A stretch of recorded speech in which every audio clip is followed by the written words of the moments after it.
I use chat and it's addictive. I use it all day long. Yeah. And listen, for a small agency, chat can be great because it can really speed up certain parts of your work. The problem with chat and AI is that you get very addicted to getting chat to do it, and you start reading and it's like, this is great, and you never read the whole thing. And then it's a piece of shit. And then it's literally telling you wrong names, things are spelled wrong, and it's infactual. Welcome to the podcast, where we introduce you to incredible humans who share their journeys with the mission to inspire you to harness your own inner tenacity to drive your life and career forward. And now, your host, Adam Posner.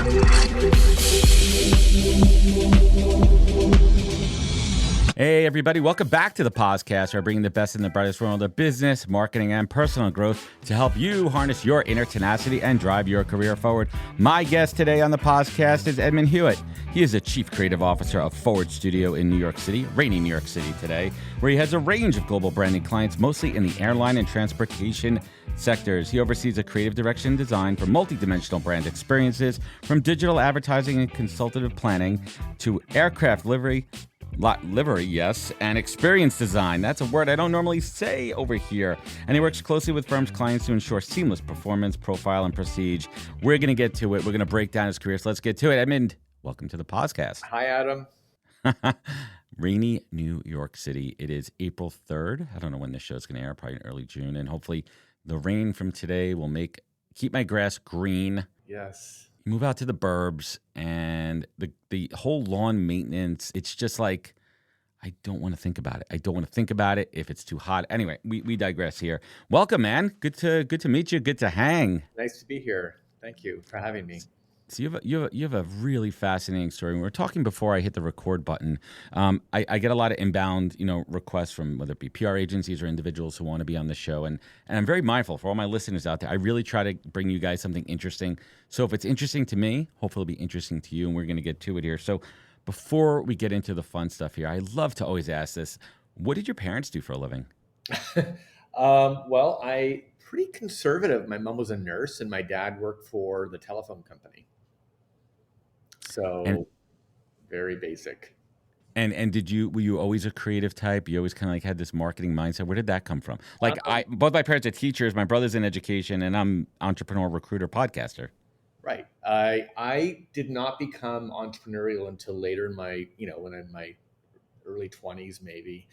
But as a kid, I grew up on a farm, and I didn't have a lot of outlets. I didn't have cable TV and 7-Eleven, and so I just started drawing, in the living room at the table, and I really think I developed my creative abilities. My sense of imagination was very much developed by just having to spend time on my own and make things bigger and better than they really were. So that was, I think, the genesis for me in terms of creativity. Well, that's interesting too. So correct me if I'm wrong. You grew up in Midwestern Canada. What town, city, closest city? I lived outside of the city of Winnipeg, which is directly. Go Jets. Yes, exactly. And I lived on a plot of land about 20 minutes outside of the city. So my dad was a hobby farmer. And, what does that mean? Not like that wasn't his day-to-day job. Yeah. Right.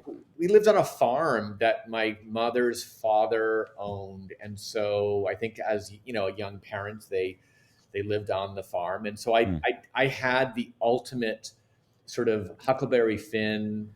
I can only imagine. Yeah, it was quite like climbing trees and exploring, abandoned barn sheds and doing tipping cows. Things. Oh yeah, and animals everywhere, like you name it. So I definitely had, and at the time it just seemed very normal and very sort of typical. But looking back, especially from where I am now, it's like night and day. Did you have a dream early on of moving to a big city, or was that ever a thought? I always like talking to people who grew up in a rural area. Yeah, no, what were you watching on TV that was inspiring? What was that draw? I was I was perpetually bored, and I think I was very much looking for outside interest. And I think I watched a lot of TV, where I could. And I got really interested in disaster movies. And that's where my love of airplanes started, because I was addicted to the movie Airport. I mean, it was just everything that life should be. I don't think I've ever watched Airport. I've seen Airplane. Well, which was a spoof on the original Arthur Haley book and movie Airport. And then Airport 77, 79, like it was a bit of a franchise. And it was always the same concept, right? A bunch of people on a plane and something was going to happen. Mm-hmm. And then it became Snakes on a Plane. And then Snakes on a Plane. I mean, aviation is just a very sort of universal, subject and genre, I guess. But as a kid, I was really interested in the glamour and the drama of the airport and the airplane, and I was interested in people. So I used to build model airplanes at home, and I used to go out on the field, and I used to walk for hours aimlessly, and I'd hold the plane, and in my eye, I would squint to sort of picture what it would look like if a camera shot it. Like, I didn't know this literally, but I was doing what was leading me down a path of storytelling and visual presentation. You were storyboarding. I was storyboarding at 7 years old. I love that. And I was flying the plane, and I was in my mind imagining, and I'm probably even saying, like, I was saying the lines of people that were in my mind were in the plane, and I was carrying on these conversations. It always ends in the same way: the plane crashes. Oh no! So I would. That's dark, man. Very dark. So did you play? I mean, I'm not trying to. I'll do it this way. I'm 45 years old, so I can make this statement here to give you a little bit of context. So I remember when I don't know, probably like anywhere between 8 and 11 years old. My dad brought home. It was big. It was a styrofoam plane, the glider. Yep. And we'd go out to. I grew up in Brooklyn. We go out to Marine Park, and we would take this. It was probably like a 3 or 4 foot wingspan, and I just loved it. I just loved throwing that thing and trying to balance it and everything. And it goes back like. Air travel used to be cool. Yeah. Right? It used to be cool. And I love seeing those pictures from the early days of it. People used to dress up. It was a luxury. Mm-hmm. And now it's a necessity. Yeah. And I think that there's certain, and I'd love to get into this in a minute here, like it's been this like evolution, this decline, this revolution, this renaissance in so many different ways of air travel. And I think that it really became it's just a straight up commodity. Mm-hmm. Right? Even the high, like you have the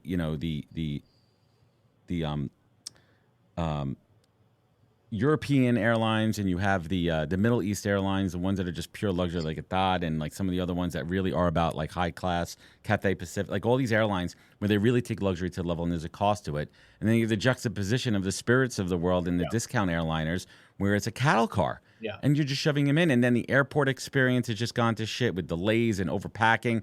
And then, I'm just ranting for a second here. And the whole movement with charging for every single thing. We just booked a flight yesterday. I'm not going to name the airline. Yeah. And it's not my normal airline. I am Delta all the way. I'm a Delta enthusiast. I love Delta. They take care of me.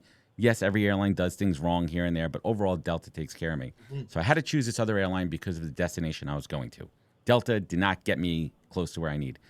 And the nickel and diming on this site. Yeah. It's a terrible experience. But what was it about those early? I want to hear like I just went on a complete rant there. I'm sorry. I don't usually do that on my show. Usually the guest talks a lot more than me, but you can tell I care about this and it means something to me. I really, what was do you remember your first flight? Of course. Your first trip? So my family knew that I was a total airplane fanatic way before I flew on my first plane. And my first flight was from Winnipeg to Calgary. So I flew west. It was an hour-and-a-half flight. And my aunt was, every year she would pick one of the family children to take on a trip to Calgary. And she booked me first class on a DC-9, which they don't run them anymore. But DC-9s are like... With those big old silver tin cans? Yeah, they're tiny little workhorse jets. But I remember it was a first class flight, which was sort of weird. And I remember I had such a vivid memory, and I enjoyed every second of it. Oh my God. And the smells and the sounds, it was such a visceral experience. And then, from there, I traveled. I ended up working for Air Canada in reservations, weirdly. Did you want to try to get the free travel? Is that what kind of allured you into it? Yeah, like I didn't realize my good friend of mine. I used to work at a department store, and he and I worked together. And then one day he said, "Oh, I got a new job, and where Air Canada." I'm like, "Oh, that's crazy." He goes, "Yeah, I get these passes," and I'm like, "What?" So I applied secretly, Hmm. got through all of the training, and I remember I met him, and he was working in the mailroom, and I met him, and he's like, "What are you doing here?" I'm like, "I'm working for Air Canada. Let's go!" And we What's up, coworker? traveled all the time. We travel every weekend. We would just pick a place on the map, and we would go on these crazy trips. And so I got it out of my system. What was one of your favorite early crazy trips Oh before my God. life got to this stage? Yeah, we went The to, good old days, the good old days, right? good You old know, days. The good old days when, yeah, we Singapore, London, anywhere I went. everywhere. Like and not fully appreciating just what we were able to do because the cost of those trips. If you had to pay for those trips, and we would get Thousands. Yeah. upgraded, and the gate agents would, oh, They come on, take care of you. they take care of you. Couple extra mini bottles coming your way. Oh yeah, oh yeah. So You I know, had my fun, but I got tired of the job after about 9 years. And in that period of time, I met my business partner, Peter Clark. We both grew up in the same city, hmm, and we became fast friends. And he was very entrepreneurial, and I wanted to be an architect, and my math sucked. And hmm. obviously, I wasn't going to be an architect. But he's like, "Well, would you ever consider doing graphic art, like for advertising?" And so, long story short, we started a business together, and we haven't stopped working together for 30 years, 35 years. And was the business always focused in the airline industry? No, my God, no. It was started Yeah, off, let's talk about the early days of it. And how you said 25 years ago? oh, longer than that, like 1991, What year was that? 1990, The 90s. the 90s. Yeah. I mean, it's so weird to even think about that. I mean, you're a couple years older than me. Just to even like think about the concept of the 90s. 90s The was great. I 90s. was in high school, college. It was like the 90s. Remember we Yeah. used to fear the year 2000? Uh-huh. Oh, Like, yeah. oh my God, the clouds are Down. gonna break and everything's gonna go to shit. The whole like any. Hmm.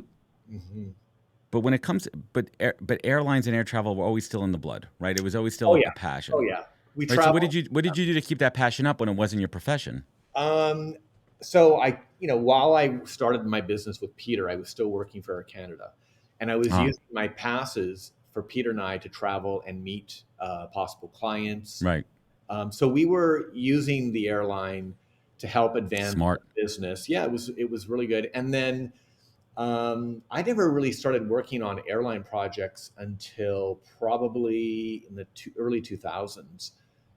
We did our first project, which was an airport branding assignment, which was a big project for us. So the airline, so Winnipeg was building a new airport, Hmm. and those are big deals. They're huge infrastructure. Oh yeah, Um, bonds, infrastructure, oh my economy, jobs. Yeah, it's a big deal. And everybody has a story about their airport. They're lightning rods for people's complaints and aspirations, and you name it. And Ugh.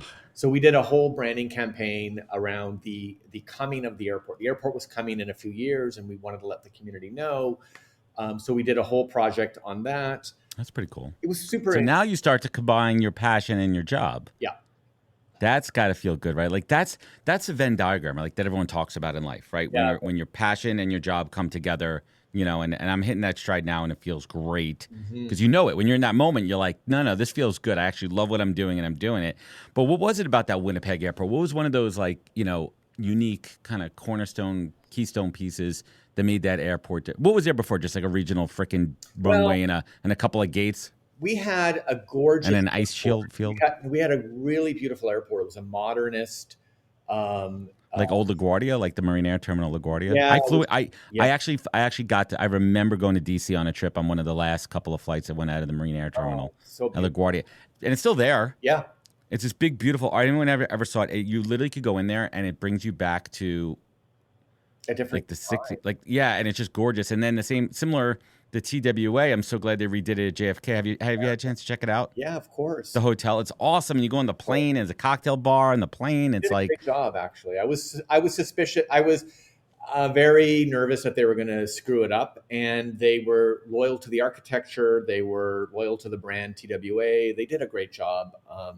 And I'm a big fan of all things travel. So airports are as interesting to me because Me they too. are microcosms and they need to function in all kinds of ways. And so, yeah, we did the project. The most fun part of the project was I got to design the entryway signage. So when you approach the airport, there's a big, very Right, beautiful. arrivals, departures, or welcome to Winnipeg Yeah, International Winnipeg Airport. James Armstrong International Airport. So I worked on the design of that sign, which drove our local sign makers crazy. And every time you're looking at it and drive through, it's yours. Like, that's so Oh, I do. I cool. point Yeah, to it to my dad sometimes, and he's like, that's but my boy. boy. So yeah, the airport project was great. And then shortly thereafter, we started working on more airline projects, and we got a call from the same gentleman who hired us at the airport. He was working for a different company, and he calls. We were in New York at the time, and he says, "Guys, I have a project for you. It's a last minute. Like you got to jump on this, and we need it Mm. yesterday. It's a small island hopper in Hawaii, and Larry Ellison is looking at Yeah. buying the airline. We need you to help upgrade the brand, do a whole new design." Yeah, I got to get a couple extra bucks on that deal. Oh yeah, yeah, it was Let's a crazy project, and we put some worked on. polish on this. Oh yeah, like the ATR 72 was like a 75 seat propeller plane. So we did a whole new look and feel for the airline livery, you name it. We did air to air shoots where we did like a video of the plane sort of banking over the island, and How do they do the shoots? It's just two planes, helicopters. Like, um, what's some of that secret there? Like when you see the planes in the air at a high altitude above the clouds, are they like a fighter jet? Like, what are they using? So, like we didn't have, of course, huge budgets. One of the pilots who flew a Cessna crammed myself and our film videographer into the small plane. We got headsets with mics, and then we were patched into the ATC. And so basically, I got to call the shot, basically saying, "Count it down," and on the count of three, I want you to bank left and do so we were a lot of like, okay, get ready, here we go, don't miss it. That's And amazing. yeah, I remember having that thought, like, this is a moment. So That's pretty cool. So let's riff for a little bit here because I just want to get into this. What has been in your years and journeys? What has been your favorite airport from a design and experience? Just how you feel when you're walking through it, and then I'll give you mine. So I've been thinking well, about it. I mean, I could tell you, I mean, I think Dulles is one of the most beautiful airports. I mean, just because of the architecture. I've not been there in a long time. Yeah. Yeah, it's sort of a brutalist design. Anyway, so that airport is incredible. Obviously TWA's terminal is quite gorgeous. A lot of airports, however, are, large and they're labyrinths. And they can be a bit of a challenge. But I think Dulles for me is one of my favorite. What do you think of the new LaGuardia? I mean, that was a complete 180 turn there. I mean, LaGuardia Airport notoriously is just an awful airport, and did a great job. The hunk of junk, but everyone liked it because it was so convenient. It's close too, and the runway's short, and then you're flying over Citi Field where the Mets play. But they did a great job there. The problem is that they extended from the the restaurants and the concessions to the terminals is, I think it might be 3/4 of a mile walk. I'm not even exaggerating. It is a tremendous walk, and you think about logistically because they needed to extend out for where the gates are, and that's kind of the problem now. I mean, I'm a Delta guy, and I fly to JFK almost exclusively whenever I can. It's easy to get to from my house. That's the other thing too, like connections, logistics. How do you connect it to the city? How do you make it easy? London's fantastic going into Heathrow. New York City, now with getting out to JFK, it's cake. I get on the train here, but now they keep extending the gates out because of more air travel, and you're going to gate 55, B55 at Terminal 4, and it is a hike.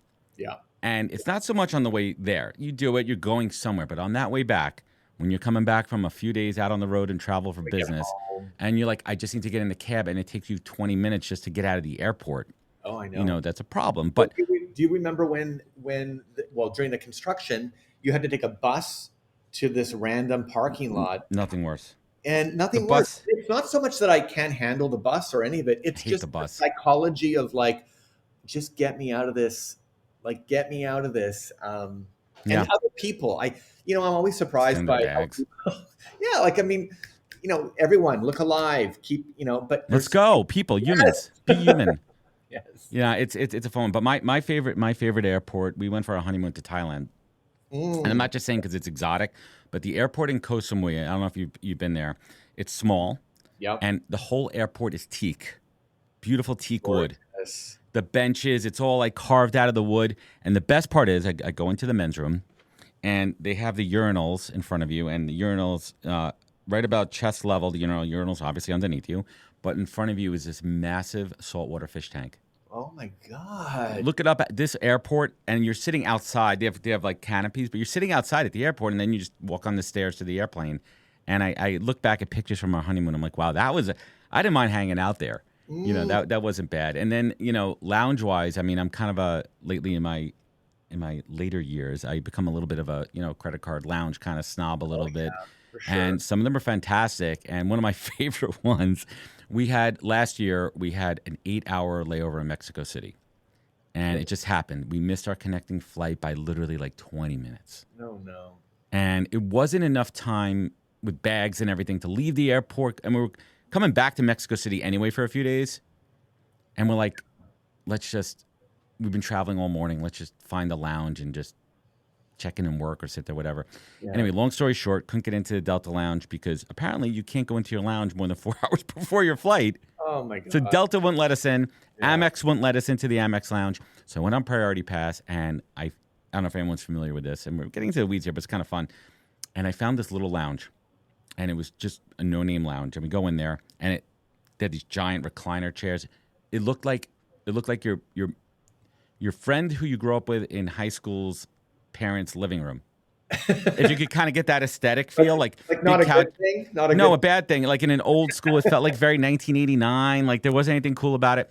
But Yeah. then they come over, and the hospitality. Here's where it kicks in. The hospitality was second to none, and the food, like really good quality Mexican food, which you have to be careful with when you're going to go sit on an airplane for another 2-hour flight, right? Like you got to be careful about that. But here's where things got fun. We're literally sitting there, and I have a couple of drinks, whatever, because that's what you do in the airport if that's your thing.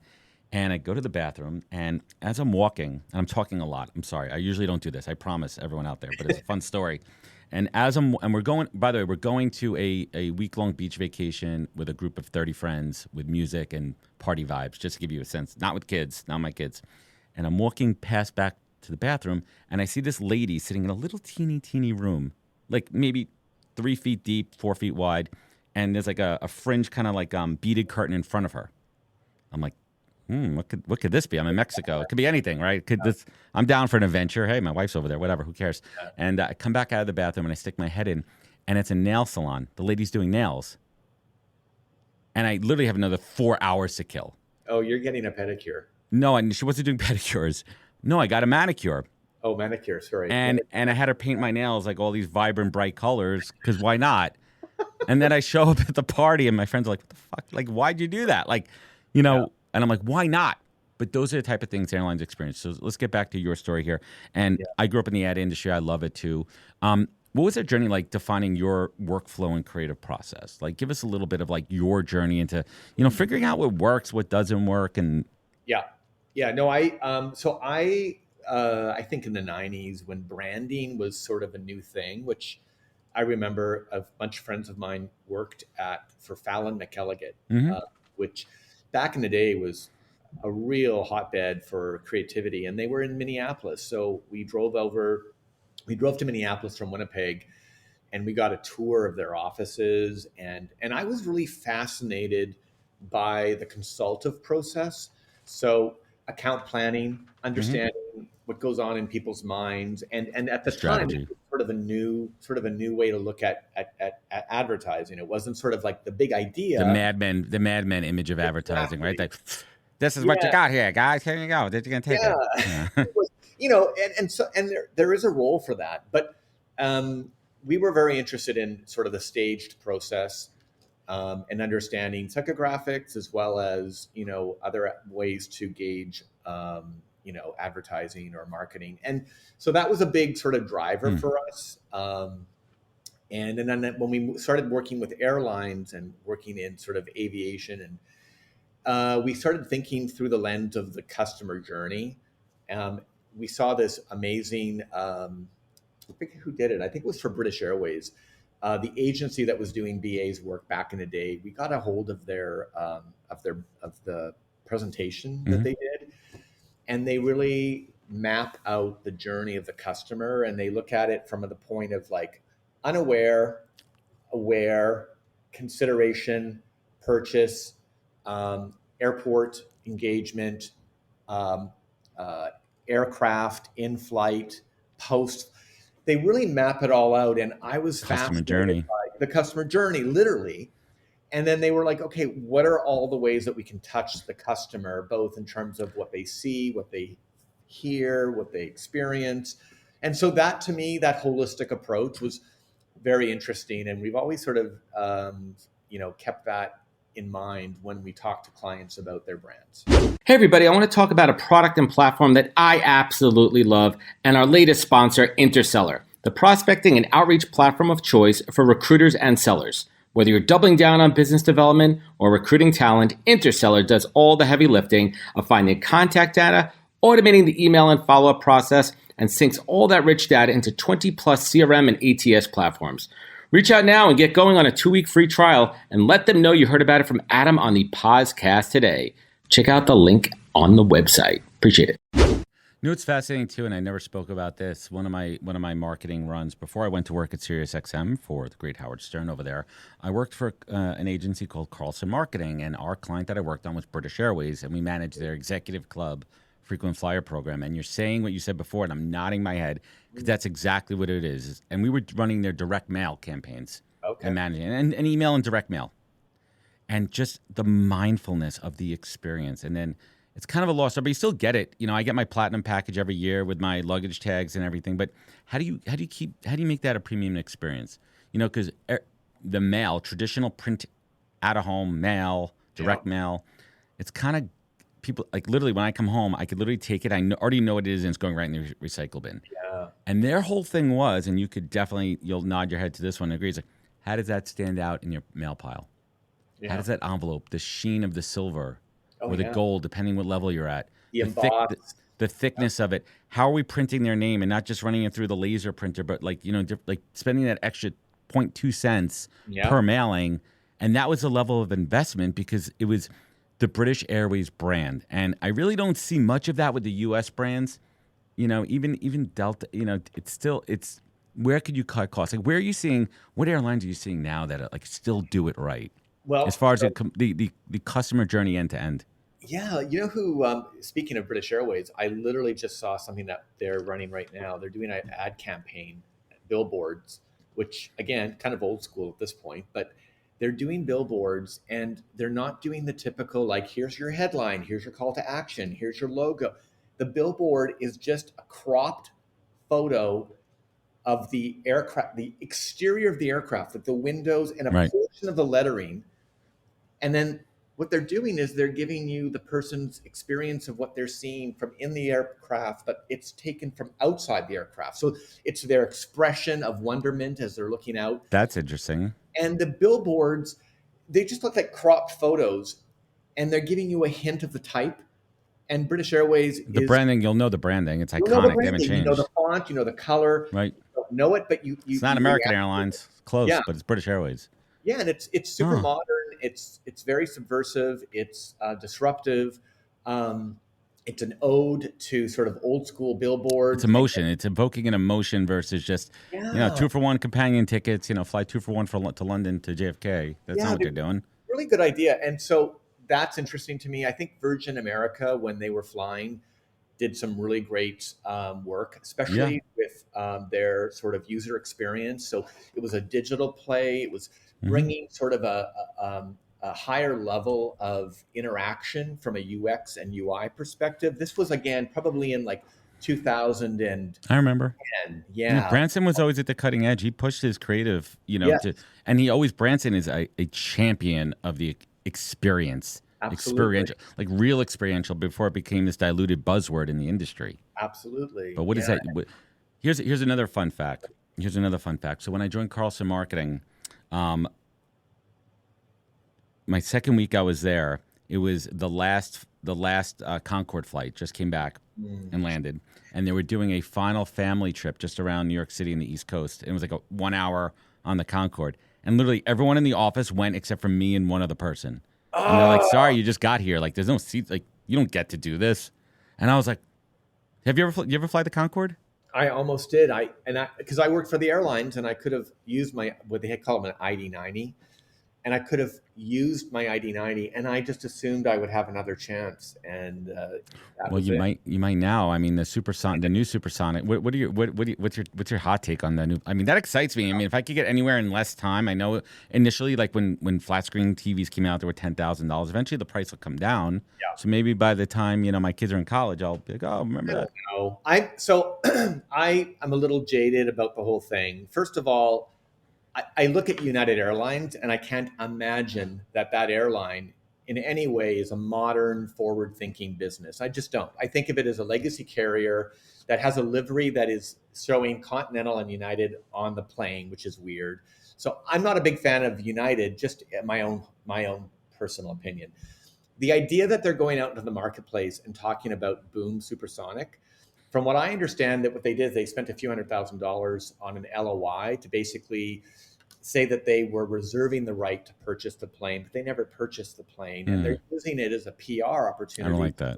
Yeah, like they try to. We're modern. We're hip. We're cool. Yeah, like maybe it's smart in one way, like to sort of position your brand against something that is as exciting, as cool as supersonic. Interesting juxtaposition. But I don't necessarily believe that they're actually going to do it. And so in that regard, I'm a little bit like, but it's a cool thought.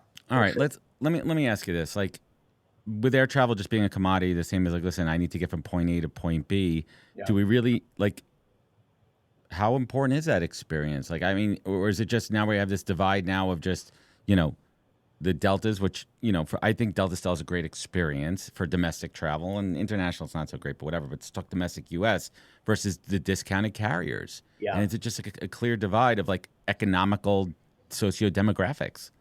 Yeah. Like cattle carring and paying for zones and weird boarding schematics and cattle like lining up. It's like the queues are just ridiculous. Yeah, like the commodification, the democratization of air travel, as you mentioned earlier, is upon us all. And, there's some parts of that experience that are really lacking, for lack of a better word. And, I think the airlines are going to have to reconcile that at some point.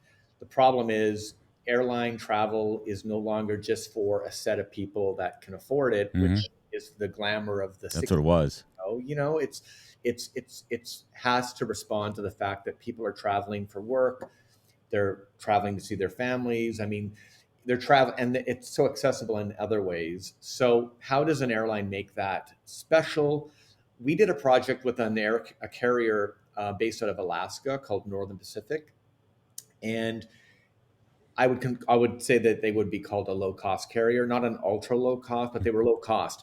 And my strategy with our team was to sort of position the airline visually as something that was sexy and stylish. We didn't want to go for the, the hokey, look at the quirky, wacky livery. We wanted something that looked very esteemed, beautiful and stylish, even though the seats were being sold for a very low price. So you don't have to necessarily walk onto a tin can that looks like a piece of, You could still elevate the experience in some ways. And so I think we need more of that, not less of that. Like we need the Ryanairs of the world and the Spirits of the world. But they serve a purpose.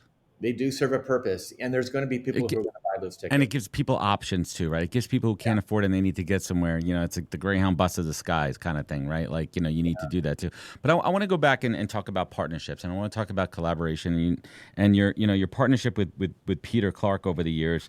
I'm sure you've had your ups and downs. Like, what's the secret sauce there? Like, how do you manage conflicts? Like when you're, how do you just arm wrestle it out? Like, what's going on over there? Yeah, a lot of arm wrestling. No, it's fine.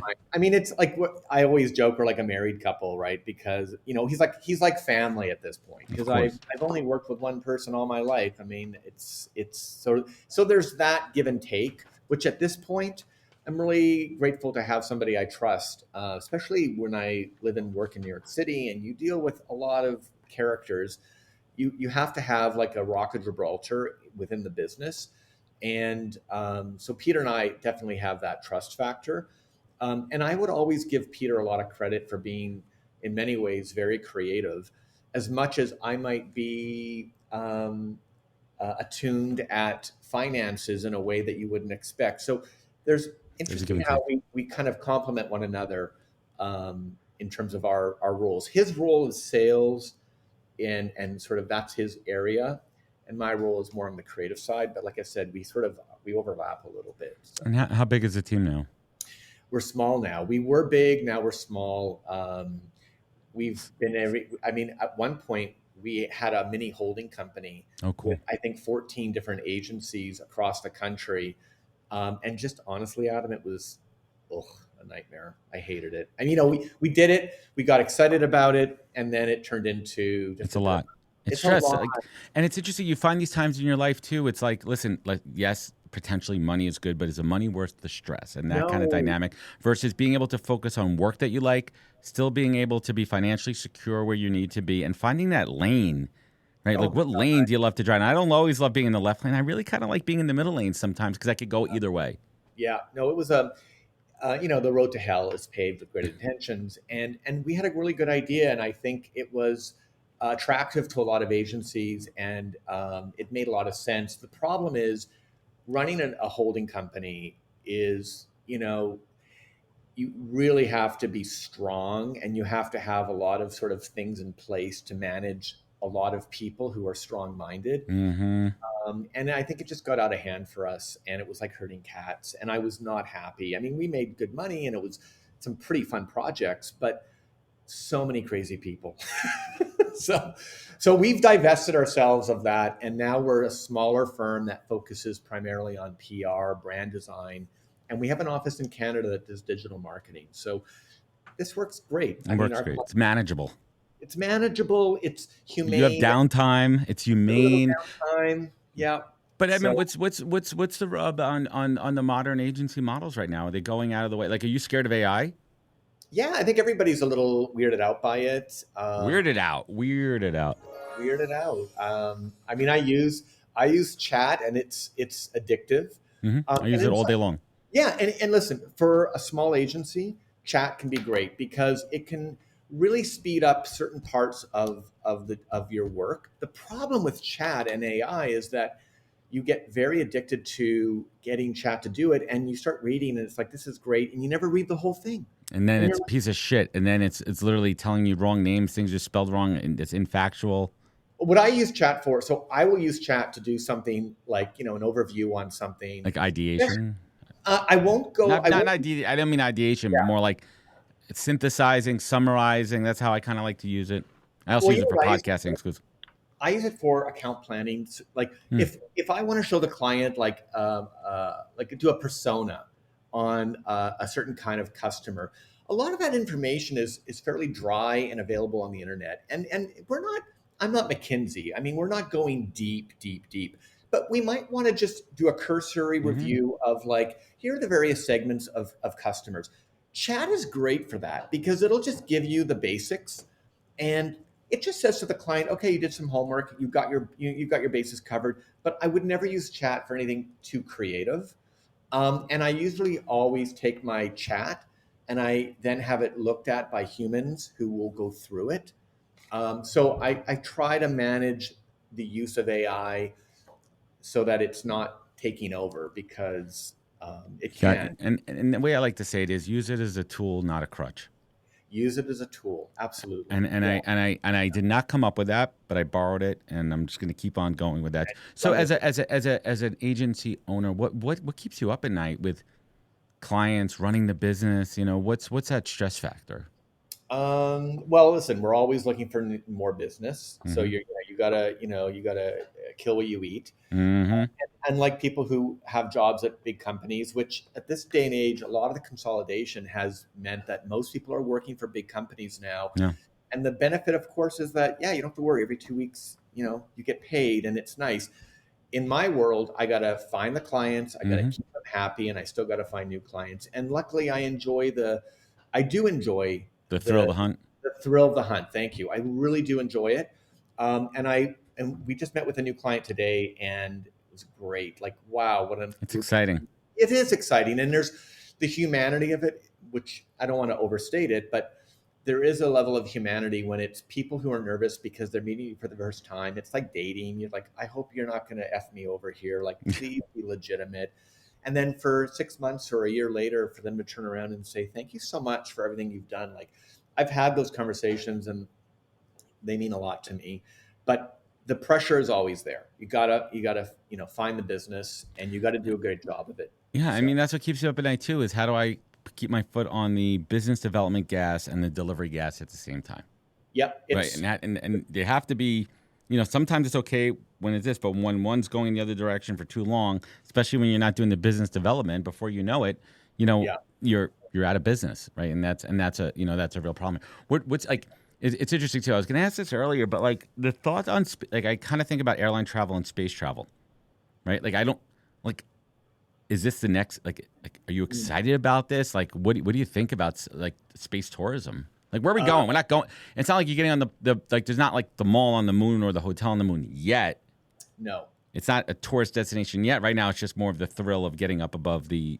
And it's not even real space. It's not even real space. It's like high airplane. Yeah, it's like ultra strata, Yeah. but it's not necessarily pure space. But you get a good view.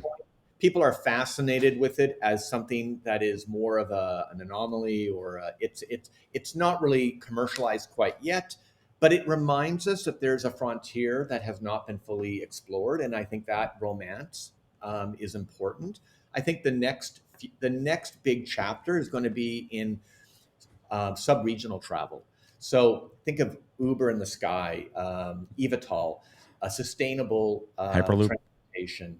What's that? Hyperloop. Yeah. All of the things that are helping people in much more sort of point-to-point, high-density environments manage travel. So that's something that we're very sort of interested in. Yeah, like we have a client right now. Can we give an example for anyone who's not like, what does that mean? So that would be like eVTOL is electric vertical takeoff and landing. And so there's a lot of really amazing manufacturers out there. Like Archer is an example of a brand that builds these. They're space age looking. They're so cool. These aircraft are powered by sustainable renewable energy. So they're good on the environment. They're designed much more specifically to service sort of routes that are not very long. And so that is the next. So they're almost launching up instead of taking off. Yeah, they fly up. Some of them use runways, but it's addressing a sort of a new concern with regards to urban living. And I think the airlines will always have their role in terms of short haul, long haul. But eVTOL is sort of a new category that is growing, and it's our job to help steward that with certain clients that we think could take advantage of it. That is fascinating. Now I am going to have to go down the rabbit hole and see what that's all about. So let's bring it home here. I mean, you and I could probably talk for hours here. We could share war stories. We could share horror travel there too, and maybe we'll have a follow-up episode later this year and just do a straight show on riffing on the airlines. But this has been a good one. This show is my masterclass for my audience, and I love to talk to just veteran experts in the industry like yourself. You've been there, you've done that, you've been around the block. What is that single greatest piece of advice that you've received that you take action on daily? So it's a little spin on the traditional question. A mantra, something that like when you get up in the morning, kind of like, you got this, Edmond. You got this. I remember hearing, and I think about it, quite often, is this notion of good enough is not enough, which I believe is a line from what ad agency now? Lee Clow, Chiat Day. So back in the day, Chiat Day was before it's TBWA. Before it was TBWA. Thank you. Yeah, the merger.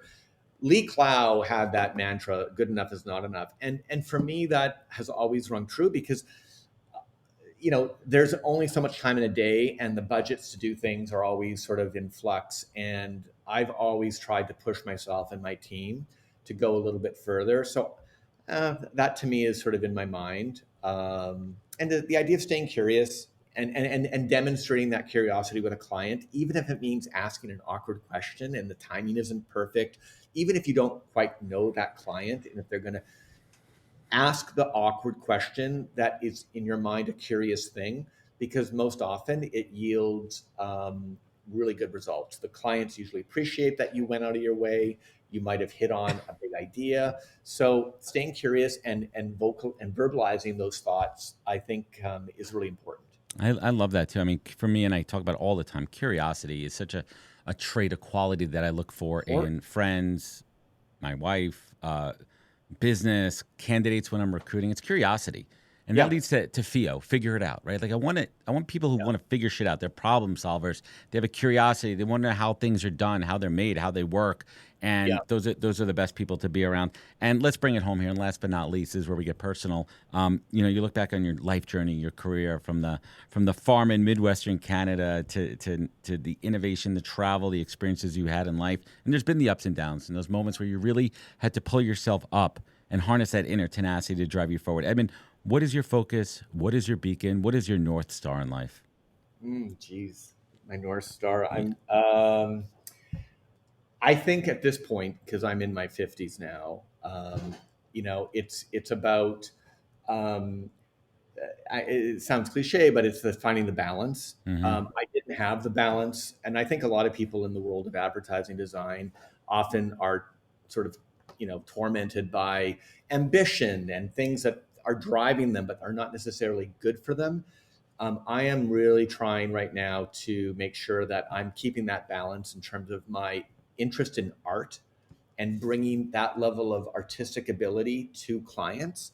So that's kind of really what, doesn't keep me up at night, but it's things that's the idea that I think about a lot is like, how do I come up with art, not graphic design, which is an art creativity. Component. I'm talking about my ability to draw and my ability to tell a story visually, and how can that become something that is more than just branding, advertising, art, but something that's more personal to me. I think that's where I'm at in my life at this point is I want to refine that, and I want to bring that to the public. So I love it, man. Well, Edmond, I want to thank you so much for hanging out with me, hanging out with my audience today, sharing your journey, sharing your story, your passion that you've that is your profession for a while here. To learn more about Edmond, you could check out forward-studio.co, or check him out on Instagram at EDCCanadia, CANADIA. Yeah, Ed Canadia. Where else can folks connect? Did I get them all? Did I nail it? Yeah, you did. Forward-studio.co or Ed Canadia on Instagram is where I'm at. Awesome. And we're going to link it up in the comments here. So anyone listening, don't worry. You could just click on the show notes. It's all there. Edmond, I want to thank you so much for joining us today. I appreciate you. Thanks for spending time with me and my audience. Hang with me for one moment here as I sign off. Everyone listening at home, if this show resonated with you, leave a review, rating. It goes a long way. Sharing means caring. You know where to find out more, thepodcast.com. Follow us on Instagram at NHP Talent. It's a long story why it's not the podcast, but it's NHP Talent. That's where you know where to find me. Maybe I'd have more followers if back in the day. I just never changed it. Anyway, you know where to find out more. Remember, be good to yourself, be better to others, and catch us next week for another great episode of the podcast. Take care, everybody. Wisdom is forever, but for us, it's time to go. Thank you for joining us. Luckily, we'll be back with our next episode soon, jam-packed with more incredible humans. Thank you for listening, subscribing, and sharing. To join the conversation, search The Podcast on LinkedIn. And to catch up on past episodes and more info, please visit www.thepodcast.com.